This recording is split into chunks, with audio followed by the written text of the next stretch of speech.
Germany প্রতিনিধি রায়হান জিলানি, কাতার প্রতিনিধি গোলাম মওলা আকাশ, Saudi আরবের রিয়াদ প্রতিনিধি সোহরাব হোসেন লিটন ও জেদ্দার প্রতিনিধি হানিফ সরকার উজ্জ্বলের তথ্য ও চিত্রে প্রবাসী সংবাদ জানাচ্ছেন বিন ইয়ামিন।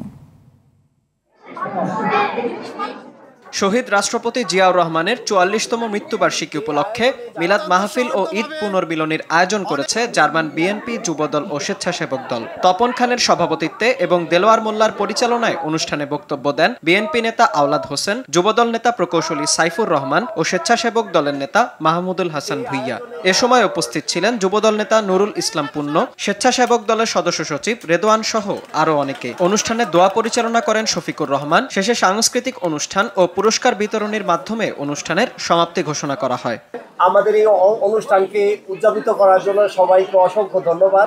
শহীদ রাষ্ট্রপতি জিয়াউর রহমান ছিলেন একজন বীর মুক্তিযোদ্ধা।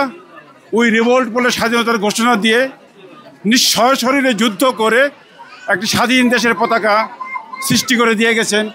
গণতন্ত্র পুনরুদ্ধার একটা ভাবেই সম্ভব যদি গণতান্ত্রিকভাবে নিরপেক্ষভাবে নির্বাচিত সরকার যদি আসে। আবারও অনুরোধ করব যে ইলেকশনের সময়টাকে পুনর্বিবেচনা করে এটাকে ডিসেম্বর থেকে জানুয়ারির মধ্যে নিয়ে আসা যায় কিনা। সৌদি আরবের রিয়াদে এলডিপির রেদওয়ান আহমেদ ঐক্য ফোরামের উদ্যোগে আলোচনা ও ঈদ পুনর্মিলনী অনুষ্ঠানের আয়োজন করা হয়। গাজী মোস্তফা কামালের সভাপতিত্বে ও শাহিন আলমের সঞ্চালনায় অনুষ্ঠানে প্রধান অতিথি ছিলেন এলডিপির মহাসচিব ডক্টর রেদওয়ান আহমেদ। প্রধান বক্তা ছিলেন মোহাম্মদ জামাল হোসেন এবং বিশেষ অতিথি ছিলেন মেডিনোভা মেডিকেল কমপ্লেক্সের চেয়ারম্যান একেএম কেফায়েতুল্লাহ, সাধারণ সম্পাদক ইয়াসিন আরাফাত, মোহাম্মদ বোরহান উদ্দিন, আবুল বাশার, ইসমাইল হোসেন সহ আরো অনেকেই।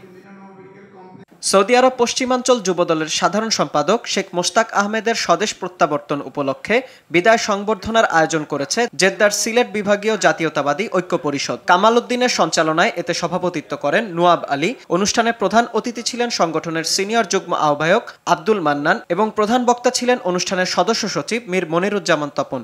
এছাড়া বিশেষ অতিথি ছিলেন সরকুম আলী, রজব আলী, ফয়েজ তালুকদার, খলিল আহমেদ, রিয়াজ উদ্দিন, মনসুর আহমেদ, তৌফিক হাসান, বিল্লাল খান সহ অনেকে।